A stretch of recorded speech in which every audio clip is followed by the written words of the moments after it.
మహాలయ పక్షాలు ప్రారంభం భాద్రపద బహుళ పాడ్యమి సెప్టెంబర్ 8, 2025 నుంచి సెప్టెంబర్ 21, 2025 వరకు మహాలయ పక్షం అంటే పితృపక్షం కొనసాగుతుంది. ఈ 15 రోజులు పూర్తిగా పితృదేవతల పూజలకు అంకితం చేయబడింది. పితృదోషం అంటే ఏంటి తెలుసుకుందాం. పూర్వీకులు చేసిన కొన్ని దోషాల వల్ల సంతతి వారు కష్టాలు అనుభవిస్తారు. జాతక చక్రంలో పితృదోషాలను గుర్తించవచ్చు.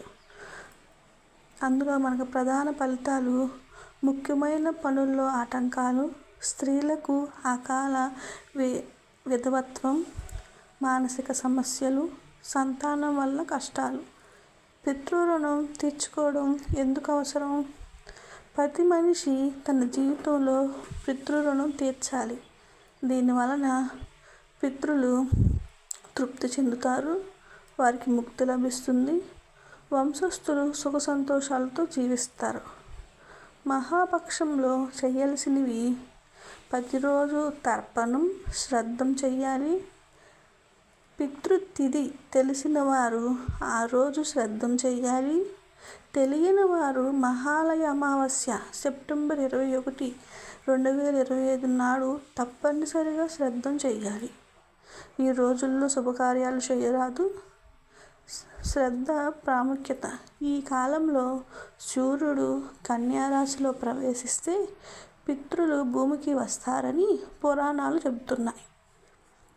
మహాలయ అమావాస్య నాడు వారు సంతతి ద్వారం దగ్గరే నిలబడి ఆశీర్వాదం కోసం ఎదురు చూస్తారు. శ్రాద్ధం చేయకపోతే దీవెన బదులుగా శాపం లభిస్తుందని పేర్కొనబడింది. శ్రాద్ధం చేసే మార్గాలు: నువ్వులు, గుడ్డ మిశ్రిత అన్నం సమర్పించాలి. అన్నదానం అక్షయఫలం ఇస్తుంది. శాకాహారంతో చేసిన శ్రాద్ధం కూడా ఫలదాయకమే. ఆర్థికంగా కుదరకపోతే గోవుకు గ్రాసం పెట్టినా లేదా కేవలం ఆకాశాన్ని చూసి కన్నీరు పెట్టుకున్నా అది పితృదేవతలకు అర్పణం అవుతుంది. శాస్త్రవాక్యం: మహాలయ పక్షంలో శ్రద్ధతో చేసే అన్నదానం అనంత కోటి యజ్ఞఫలం ఇస్తుంది. మఖ నక్షత్రంలో చేసిన శ్రాద్ధం అక్షయ ఫలం కలిగిస్తుంది. మహాలయ పక్షం పితృదేవతలను సమర్పించే పవిత్ర కాలం.